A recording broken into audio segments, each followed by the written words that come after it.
And welcome to the show. We're back at the top of Mount Chiliad for the last 4 cars of the recent GTA 5 update, and we start with the Glendale. This is an old looking Mercedes thing. I'm not quite sure what model Mercedes, but it certainly reminds me very much of an older Mercedes. Upgrades wise, everything down to this car is purely visual, so change of paint. I think I put the exhaust on. This is GTA, not Forza. Changing the exhaust makes bugger all difference to the performance wise, and yeah, it's just visual upgrades on this car.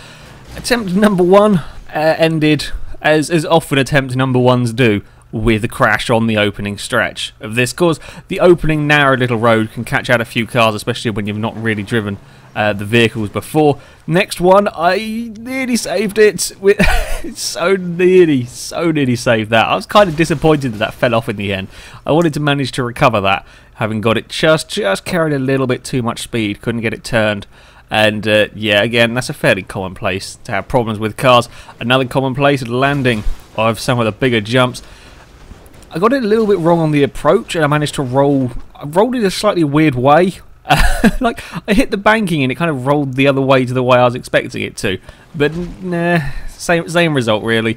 Again, this is a road car, you know. They're not really designed for this kind of terrain. So this sort of thing is not exactly surprising, that when you hit the bumps, take a slightly different line, that the car gets a little bit unhappy.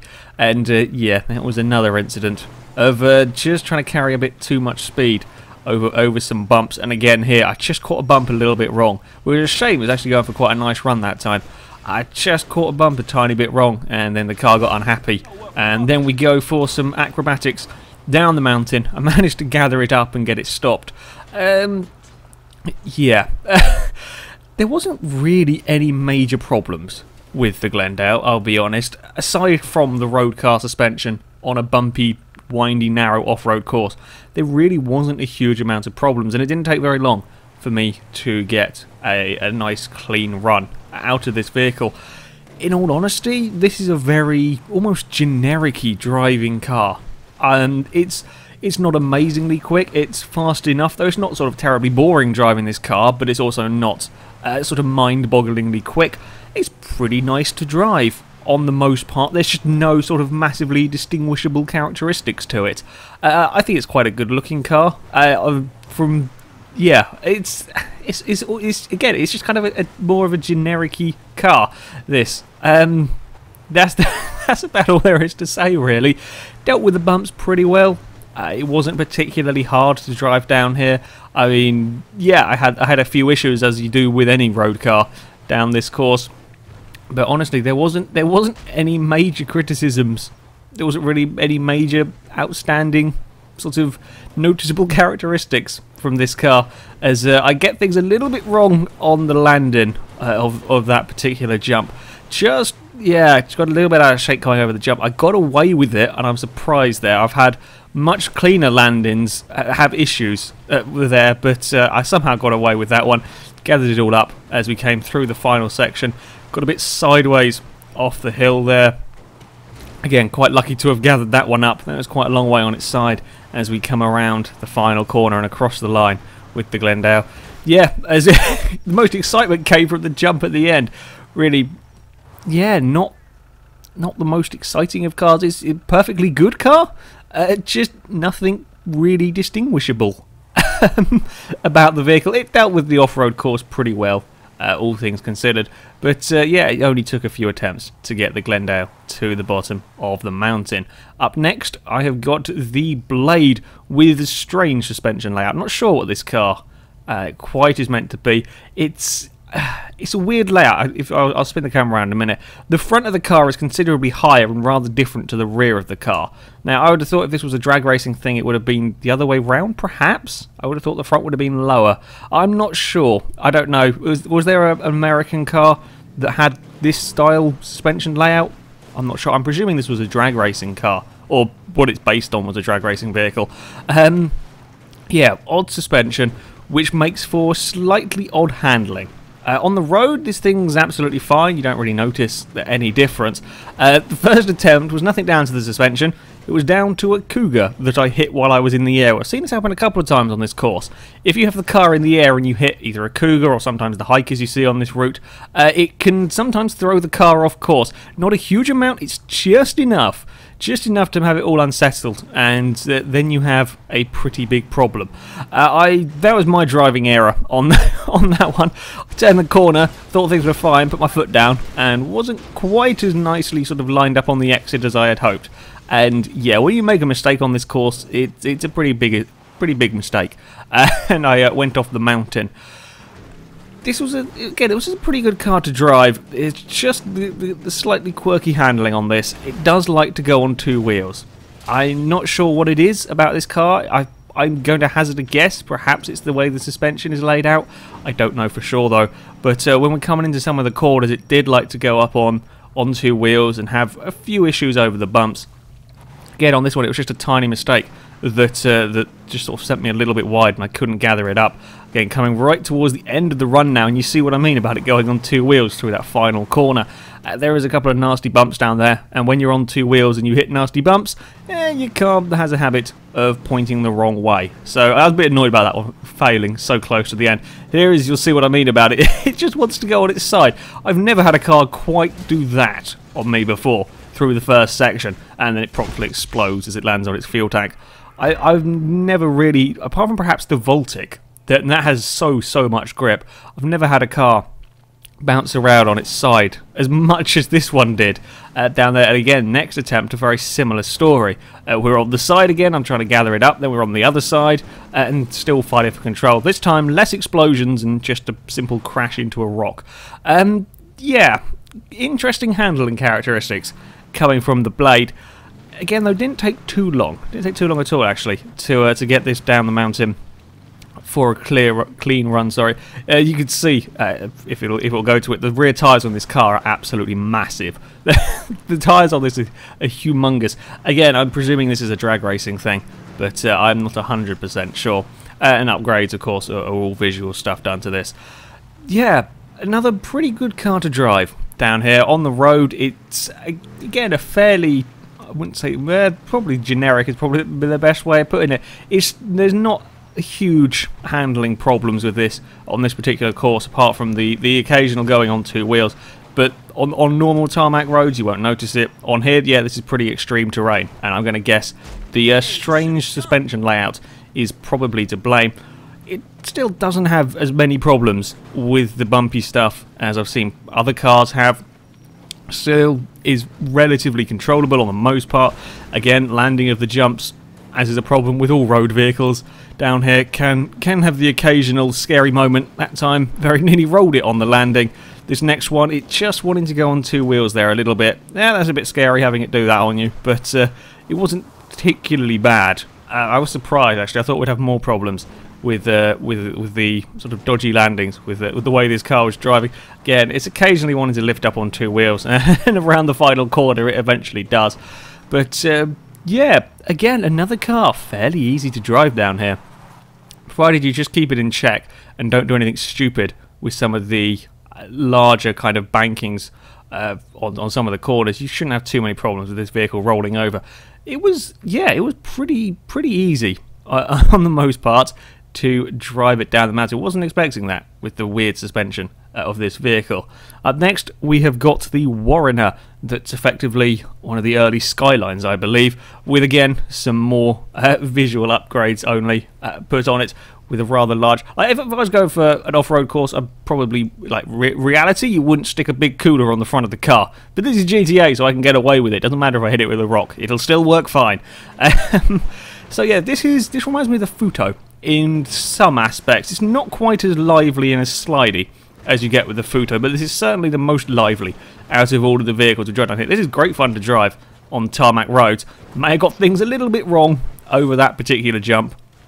Just took a slightly wrong line carrying too much speed, and yeah, couldn't get away with it. Sometimes you can, if you can make that, if you can aim slightly in the right direction, you can land that jump and carry on.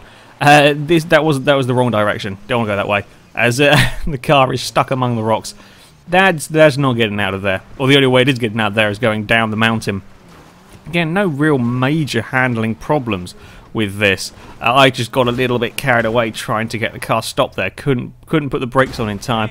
And then we go for some backflips, some impressive backflips from the Warrener, not to be outdone by the whatever it was that did the spectacular crashing earlier. I continue trying to stop the car from going down the mountain, but no, we want to do some front flips now, and then some barrel rolls, and then some twists in there as well. It's another very acrobatic car. It's still going, picking up quite a lot of speed and rolls through there, or flips, or twists, or whatever you want to call it. Eventually coming to the rest, down towards the bottom of the mountain. Yeah, pretty big crash from this car, but it was just from a tiny little bit of outbraking myself, pretty much.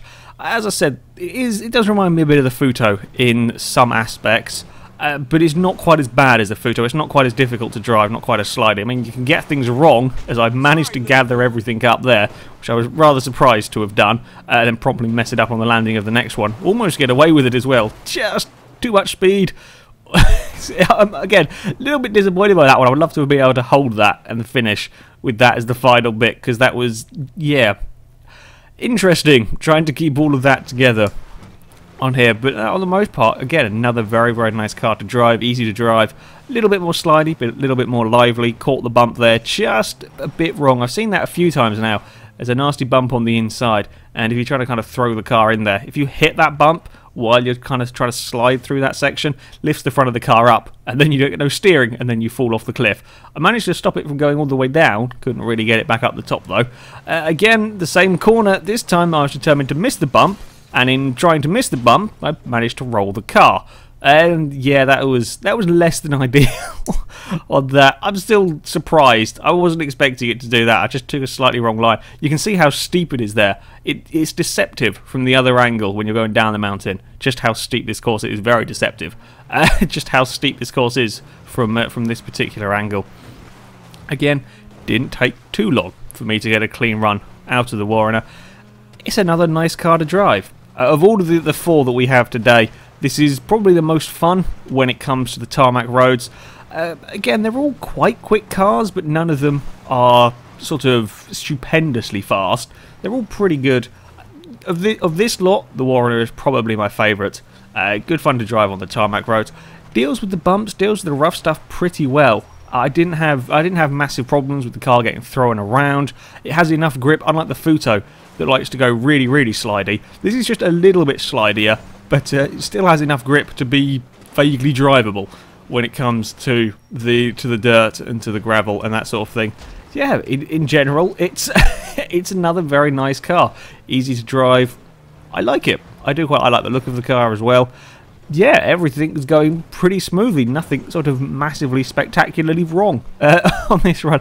The landings of the jumps were very clean. I don't think I had any real issues on the jumps, apart from this one here, when it just gets a little bit too eager. You just try to carry a little bit too much speed and goes up onto two wheels. Yeah, through the final section, still no particular problems around the final corner. End up a little bit wide, which is good for this, as by going wide you avoid a nasty bump on the inside. May have clipped the rock as we came across the line, just a tiny little bit, turned a bit early on that one. But yeah, the Warrener made it down to the bottom of the course with, again, very, very little problems with this car. Nice vehicle to drive, good all-round car, this one. Yeah, that's that's about it. That's about all I can say for it. And fourth and final vehicle is the Rhapsody. I believe this is an AMC Gremlin. Is it Gremlin or no Pacer? It's Pacer. I always get the Gremlin and Pacer confused. It's Pacer, isn't it? The one with the big glass bit at the back. I think it's Pacer. Sure, whatever. It's got a big bigger bug catcher thing on the front because you can have silly upgrades on this car. Again, of course, it is only visual mods for the Rhapsody. And this is perhaps the smallest of the cars in lengthways. Again, it's another fairly lively vehicle. I get things a little bit wrong through the opening section. I thought, no, I'll carry on. May have not quite stopped in time for the next corner. Was having a few issues on this early run, and it was a spin. We've seen a few cars get a spin there. I'm not sure if I just clip the bush on the inside. Again, they don't make a huge difference, but I think it's just enough if you clip the bush while you're in the air to spin you round. On this one, I put a wheel slightly slightly over the edge, I think, and kind of got the car stuck and couldn't turn out in time. And then couldn't stop in time and bounced off a wall, and we ended up down here. And I'd try as I might, I couldn't get the car out. If I went forwards, it just spun the wheels. So yeah, the Rhapsody got stuck down on that bit. Again, me playing with some bumps and taking some silly lines, and there's a 360 there. Yeah, that wasn't ideal. Just a couple of bumps. Another road car with suspension not quite designed for this sort of thing. Made us a very small error, and just being out of position throws you off later on down the course. Very easily done on this particular route. And another case of I just got a little bit brave, tried to carry too much speed over a jump and couldn't quite stop. I would have got away with that actually. I would have made the corner had the road not fallen away. If that had been just a flat area, I could probably have carried on, but as the road fell away, it was just enough to spin the back of the car around. And yeah, not very much that I can do about that one. Again, this one wasn't a particularly hard vehicle to drive down this course either. All of these vehicles have been pretty similar in the way that they drive. They're all road cars, they all have to be a little bit careful of the occasional bump, but none of them have any spectacular problems. Apart from the Blade with its occasional fondness for going on two wheels, there really wasn't any problems with these vehicles. They were all very nice to drive, they're all fairly fun on the drive to Mount Chiliad on all the tarmac roads. Yeah, they're all pretty nice vehicles, and this one again was proving to be fairly straightforward down here. The brakes on all of them were very, very similar. It does kind of help me having four vehicles like this that are so equal in some respects, because once you've learned the course of the first car, you apply it to the second one and the third one and the fourth one, and all your braking points are the same almost, and you've got roughly the same amount of grip between all of them. So yeah, it was kind of. It was nice. It was nice to have four sensible, easy-to-drive vehicles to drive down Mount Chiliad. As far as I don't even think this car ever had a problem with the landing on the jumps from the Rhapsody here. Yeah, it was fairly straightforward. It is rare that something I do is fairly straightforward and everything goes to plan. Get a little bit of a slide on after hitting a bump on the final corner. On second to last corner, sorry, and it is across the line for the Rhapsody, and just gets a little bit too much airtime. I can't quite get it stopped. Yeah, there is not a huge amount to say about these cars. All four of them pretty damn good. None of them massively distinctive in the handling department. Yeah, but all safe, all reliable bets for either tarmac driving or for messing about in some of the off-road paths. So it is on to the times, and it was a surprise for me to see the Rhapsody, the fastest of these four, with a 126.78. That puts it very close to some sports cars in the Comet, the Rapid GT, and it beats the big off-road Huntley S. That's pretty good time for an AMC Pacer. Yeah, that's pretty damn quick. The Warrener, sorry, I will be able to say that word eventually, goes 28th, only fractionally behind with a 127.1, very close to the Gauntlet and the Sandking. Further down, but not much further down, is the Glendale with a 128.5, still all very, very close, just fractionally behind a Vigero and a Feltzer, while the Blade is a couple of places below it with a 128.82. Fractionally slower than a Sultan, a little bit quicker than a Buccaneer. All of these cars, though, very, very close, really, in speed down here. All of them drive very similarly. All of them are pretty good cars, pretty reliable cars, fairly easy to drive, and no massively horrible handling characteristics. Well, there we go. That is it for the new cars to GTA 5. So thank you very much for watching, and until next time, goodbye.